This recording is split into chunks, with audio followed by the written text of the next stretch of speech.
போராட்டம் இது போராட்டம், போராட்டம் இது போராட்டம், சமூக நீதி போராட்டம், சமூக நீதி போராட்டம், நிறைவேற்று நிறைவேற்று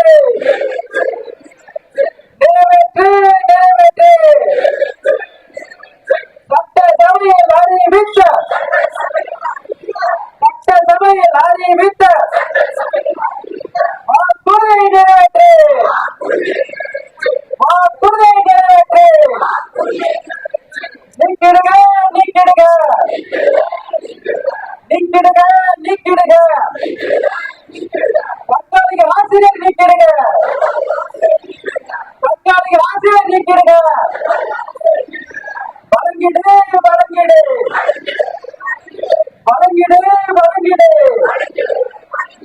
தகுதி உள்ள ஆசிரியர்களுக்கு, தகுதி உள்ள ஆசிரியர்களுக்கு நியமன ஆணை வழங்கிடு, நியமன ஆணை வழங்கிடு. விடுவித்திடு விடுவித்திடு விடுவித்திடு விடுவித்திடு. மத்திய அரசே மத்திய அரசே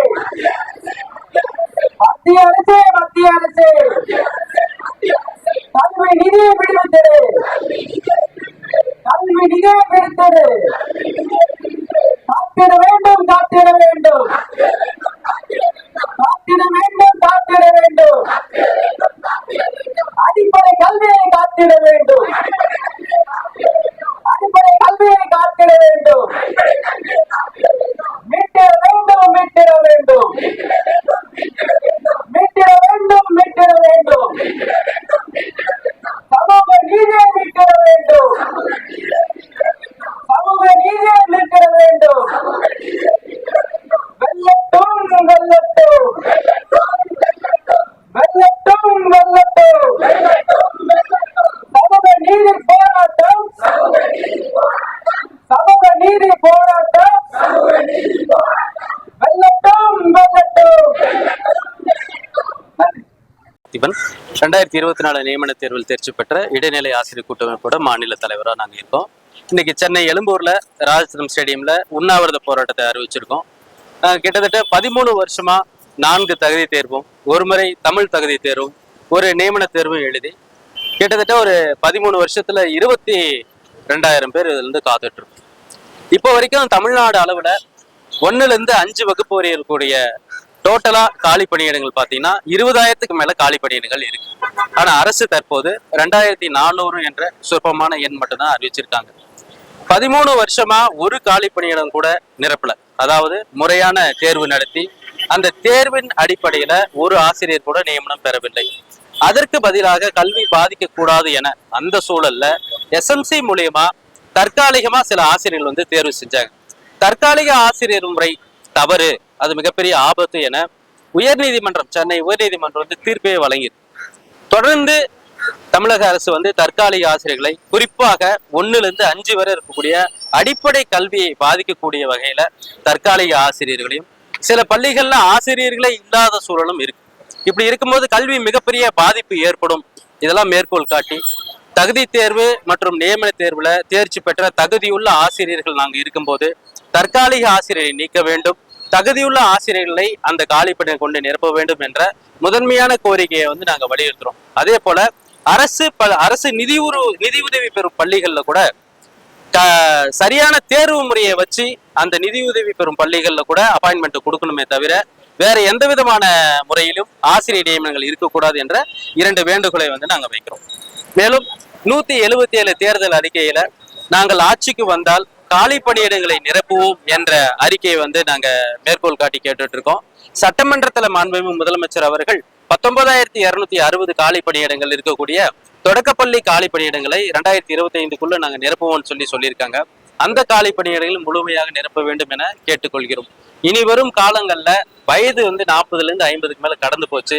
13 வருஷத்துல தேர்வு மட்டும்தான் எழுதி நாங்க வந்து ரொம்ப மன உளைச்சல் இருக்கும். பொருளாதார அளவுல பெரிய பாதிப்பு ஏற்பட்டிருக்கும், கடுமையான மன உளைச்சல் இருக்கும், சொல்ல முடியாத அளவுக்கு நாங்க துயரத்துல இருக்கோம். எனவே மாண்புமிகு தமிழ்நாடு முதலமைச்சர் அவர்களும் துணை முதலமைச்சர் அவர்களும் இந்த விஷயத்தை வந்து சீரிய முறையில் மேற்கொண்டு தகுதியுள்ள ஆசிரியர்கள் அனைவரையும் மிக விரைவாக இதே ஆண்டிற்குள் காலி பணிகளை நிரப்பி பணி நியமனம் வழங்க வேண்டும் என பணியோடு கேட்டுக்கொள்கிறேன். 2013 இருந்து 4 தகுதி தேர்வும், ஒரு தமிழ் தகுதி தேர்வு, ஒரு நியமன தேர்வு எழுதிட்டு இதுவரைக்கும் 13 வருஷ காலமா நாங்க வேலை வாய்ப்பு இல்லாம என் குழந்தைங்களும் பெருசாயிடுச்சு. அவங்க கூட சேர்ந்து நாங்க படிக்கிறோம். சரி, அடிப்படை வசதி கூட இல்லாத பெற்றோர்கள் குழந்தைங்களுக்கு விரும்பியதை வாங்கி கொடுக்க முடியாத ஒரு நிலை. தயவு கூர்ந்து தமிழக அரசு ஐயா அவர்கள் முழு காலி பணியிடத்தையும் நிரப்பணும். 12 வருஷமா வேலை போடல எங்களுக்கு. இவ்வளவு காலி பணியிடம் இருக்குது. 20,000க்கு மேல காலி பணியிடம் இருக்கும்போது வெறும் 2,500 காலி பணியிடத்தை மட்டும் நிரப்பி இருக்கிறாரு. இது எங்களுக்கு முழுக்க வேதனைக்குள்ளாக்குது. தயவு கூர்ந்து அடுத்த அரசியல் அறிக்கைன்னு விடாம எங்களுக்கு இப்பவே எங்களுக்கான வேலை வாய்ப்பை கொடுக்கணும்னு தமிழக அரசை நாங்க வேண்டி விரும்பி கேட்டுக்கொள்கிறோம். தேர்வில் தேர்ச்சி பெற்ற இடைநிலை ஆசிரியர்கள் கூட்டமைப்பு இருந்தோம். தகுதி மட்டுமே அடைந்தோம். நியமனம் இன்னும் ஒற்றை புள்ளியா மட்டும் அடையவே இல்லை. 24 நியமன தேர்வு எழுதினோம். ஆனால் இப்போது நியமனம் காணல் நீராய் போனது. வருடங்கள் போனது, வயதும் ஆனது. மனம் நொந்தது, ஆட்சி மாறியது. நம் ஆட்சி மாறவில்லை. அம்மா என்று என் குழந்தை அழைத்த போது எழுத தொடங்கிய தேர்வு இப்போது நானும் அவனும் ஒன்றாய் தேர்வு எழுதும் நிலை. பாசங்களும் பந்தங்களும் பணி கிடைத்து விட்டதா என்று கேட்கும் கேள்வி மனதை ரணப்படுத்துகிறது. குறிஞ்சி பூக்கள் கூட 12 ஆண்டிற்கு ஒரு முறை பூத்து விடுகிறது. அப்பா, எங்கள் பணி வாய்ப்பு மட்டும் ஏன் மறுக்கப்படுகிறது? இறைவன் கணக்கில் எல்லாவற்றிற்கும் ஒரு காலம் உண்டு. ஆனால் எங்களுக்கு பணி வழங்கும் காலத்தை மட்டும் இறைவன் மறந்து விட்டாரோ? என்ன கொடுமை! இது கவிதை அல்ல, கண்ணீர். வேட்கை அல்ல, வேதனை. விடியல் ஆட்சியில் விடியல் வரும் என்று ஒவ்வொரு நாளும் விடியற் காலையில் முதல்வர் ஐயா அவரிடம் அப்பாயின்மெண்ட் ஆர்டர் வாங்குற மாதிரி நாங்க ஒவ்வொரு நாளும் கனவு கண்டுட்டு இருக்கோம். எங்களுக்கு பணி நியமனத்தை கொடுத்து எங்க வாழ்வாதாரத்தை உயர்த்துங்க. தற்காலிக ஆசிரியரை எடுத்துட்டு அந்த வேலையை எங்களுக்கு கொடுங்க. 12,000க்கு நாங்க வேலை செய்ய மாட்டோம்னு சொல்லலையே, செய்யறோம். உங்களுக்கு நிதி எப்ப சரி ஆகுதோ அப்ப எங்களுக்கு முழு சம்பளத்தை கொடுங்க. தகுதியோட நாங்க இருக்கும்போது இன்னும் என்ன எங்கள்கிட்ட தகுதி நீங்க எதிர்பார்க்கறீங்க? இன்னும் என்ன எக்ஸாம் வைக்கணும்னு நினைக்கிறீங்க? அதையாச்சும் சொல்லுங்க. இன்னும் எக்ஸாம் வச்சுதான் உங்களை எடுப்போம் அப்படின்ற அந்த இதுவாச்சும் கோரிக்கையாச்சும் சொல்லுங்க. எதுவுமே சொல்லாம எங்களையும் அலக்கழிக்கிறீங்க. இன்னும் எத்தனை காலத்துக்கு நாங்க போராடிக்கிட்டே இருக்கணும்? எங்களை பார்த்தா உங்களுக்கு கஷ்டமா இல்லையா? ஒவ்வொரு கோயில்ல போய் ஆண்டவன்ட்ட எங்களுக்கு குழந்தை வேணும், அது வேணும், இது வேணும் மடிப்பிச்சை கேக்குறாங்க. நாங்க மடிப்பிச்சே எங்களுக்கு பணி நியமன ஆணையம் வழங்குங்கன்னு கேக்குறோம். நாங்க கேட்கறது இல்லாம எங்க பிள்ளைங்களும் உங்கள்ட்ட கேக்குறாங்க. பிள்ளைங்க ஒருத்தவங்க பிச்சை கேட்டாங்கன்னா நீங்க நாம அப்பா அம்மாவை பொறுத்துட்டு இருப்போமா? ஆனா நீங்க ஏன் எங்களை ஏத்துக்கவே மாட்டேங்கிறீங்க? எங்களை ஏன் இங்க கையாண்டு வைக்கிறீங்க? எங்களை பார்த்து உங்களுக்கு மனசு இறங்காதா? எப்பதான் எங்களுக்காக நீங்க மனம் இறங்குவீங்க? உங்களுக்கு கண்டிப்பா செய்யறோமான்னு எங்களுக்காக ஒரு வாக்குறுதி கொடுக்கறதுக்கு ஒரு நிமிஷம் ஆகாது உங்களுக்கு. ஏன் எங்களை திரும்பியே பார்க்க மாட்டேங்கிறீங்க? இப்ப போஸ்டிங்ல இருக்கிறவங்களுக்கு டெட்டுன்னு சொன்ன உடனே இவ்வளோ நீங்க மெனக்கிட்டு எல்லாமே அவங்களுக்கு சப்போர்ட் பண்ற நீங்க இத்தனை தகுதி தேர்வு எல்லாமே பாஸ் பண்ண எங்களுக்கு ஏன் நீங்க ஒரு குரல் கொடுக்க மாட்டேங்கிறீங்க? எங்களை பார்த்தா பாவமா உங்களுக்கு தெரியலையா? எங்க பிள்ளைங்களை பார்த்து எங்க பிள்ளைங்க ஒவ்வொரு விஷயமும் யாராச்சும் கேட்கும் எங்களுக்கு வேலை கிடைச்சிட்டோம் வாங்கி கொடுத்தாரு, எங்களுக்கு வேலை கிடைச்சிட்டு வாங்கி கொடுத்தாருன்னு சொல்லக்குள்ள அப்படியே மனசெல்லாம் படியா இருக்குது. எங்களை ஏன் புரிஞ்சுக்க மாட்டேங்கிறீங்க? நீங்களும் எங்களை கைவிட்டுட்டீங்கன்னா ஒண்ணு எங்க குடும்பத்துல சுத்தமா எங்களை மதிக்க மாட்டேங்கிறாங்க. இப்ப நீங்களே எங்களை கைவிட்டீங்கன்னா இன்னும் நாங்க சாகுற நிலைமைக்கு தான் போகணும். நீங்க எங்களுக்கு எப்படியாச்சும் எங்களுக்கு மனம் திரும்பி வேலையை கொடுங்க, பணி நியமனம் ஆணையை கொடுங்க. இன்னும் இருக்கிற கொஞ்ச நாளைக்காச்சும் நாங்க வேலையோட சந்தோஷமா இருக்கணும்னு நினைக்கிறோம். நன்றி. ஆசிரியர்களுக்கு வணக்கம். நியமன தேர்வு தேர்ச்சி பெற்ற ஆசிரியர் வலியோட நான் பேசுறேன். இடைநிலை ஆசிரியர் கூட்டமைப்பு சார்பா பேச வந்திருக்காங்க. நான் கோயம்புத்தூர் மாவட்டத்தை சேர்ந்தவன். கடந்த 12 வருஷமா வேலை இல்லாம 4 தகுதி தேர்வு, ஒரு நியமன தேர்வு எழுதி இப்ப வரைக்கும் ஒரு கையில ஒரு நிரந்தரமான வேலை இல்லாம பல சிரமங்கள் தாண்டி வந்திருக்கோம். கிட்டத்தட்ட நான் ஏப்ரல் 13ஆம் தேதியிலிருந்து 20க்கும் மேற்பட்ட அரசியல் தலைவர்கிட்ட ஓடி போய் நாங்க மனு கொடுத்திருக்கோம். பள்ளிக்கல்வித்துறை அமைச்சர் நம்ம தமிழக முதல்வர் மு க ஸ்டாலின் அவர்கிட்ட மே 16ஆம் தேதி நாங்க எங்களோட கூட்டமைப்பு சார்பா ஓடி போய் மனு கொடுத்தோம். சார், இந்த மாதிரி நாங்க 12 வருஷம் வேலை இல்லாம இருந்தோம்.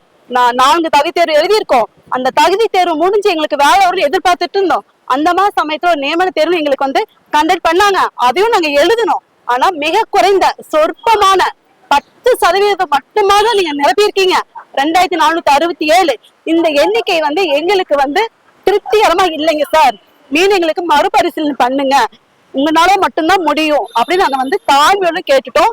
சார் என்ன சொன்னாருன்னா, கண்டிப்பா நான் பார்த்து பண்றமா சொன்னாரு. அதுக்கப்புறம் கல்வித்துறை அமைச்சர் சூலூருக்கு வந்திருந்தாங்க. அவங்ககிட்டயும் ஓடி போய் எங்களுடைய மனுவை கொடுத்தோம். அப்போ அவர் சொன்னது என்ன தெரியுங்களா, சரிம்மா பண்றோங்கிறாங்க. இப்படி ஒவ்வொரு அரசியல் தலைவர்கிட்டையும் நாங்க போய் மனு கொடுக்கும் போது அவங்க உள்ளதை சொல்லிட்டாங்க கூட நாங்க என்ன பண்ணுவோம், அது திருப்தியா எடுத்துட்டு போயிருவோம். அவங்க என்ன சொல்றாங்கன்னா, கண்டிப்பா பண்றோம், கண்டிப்பா பண்றோம், கண்டிப்பா பண்றோம். இப்படி ஒவ்வொரு டைமும் ஒவ்வொரு தலைவர்கள் சொல்லும் போது எங்களுக்கு இன்னும் நம்பிக்கைங்கிறது எங்களுக்கு ரொம்ப அதிகமாயிடுச்சு. உண்மையாலுமே இங்க செய்வாங்க செய்வாங்க செய்வாங்க சொல்லி இப்ப வரைக்கும் நம்பிட்டு இருக்கோம். இந்த உண்ணாவிரத போராட்டத்துக்கு நாங்க ஏன் வந்திருக்கோம்னா, எங்களுடைய முழு வேதனையும் இந்த அரசாங்கத்துக்கிட்ட வந்து நாங்க அறவழியில சொல்லணும். எங்களோட அறவழியில சொல்லும் போது கண்டிப்பா அவங்க இப்பதான் செவி கொடுத்து மனது வந்து எங்களுக்கு வேலை வாய்ப்பு கொடுப்பாங்க அப்படிங்கிற ஒரு நல்ல ஒரு எண்ணத்துல இங்கே வந்து நான் எங்களுடைய கோரிக்கை முன் வச்சிருக்கோம். கிட்டத்தட்ட 38 மாவட்டத்துல இருந்து ஒவ்வொரு டீச்சர்ஸ் வந்திருக்கோம். ஃபார் எக்ஸாம்பிள், நாளைக்கு வந்து ஆயுத பூஜை, சரஸ்வதி பூஜை எல்லாமே இருக்கு. எங்க ஃபேமிலியில அவ்வளவு ஒரு சொல்றாங்க, லீவும் வரும்பொழுது நம்மளுக்கு வீட்டுல அவ்வளவு கமிட்மெண்ட் இருக்கு. அதையும் தாண்டி வந்திருக்கோம். இந்த பூஜை டைம்லயும் வந்திருக்கோம். எதுக்காக வந்திருக்கோம்னா, எங்களுடைய நியாயமான கோரிக்கை இந்த தமிழக முதல்வர்கிட்டையும் இந்த அரசாங்கத்திட்டையும் நாங்க எடுத்து சொல்லணும்.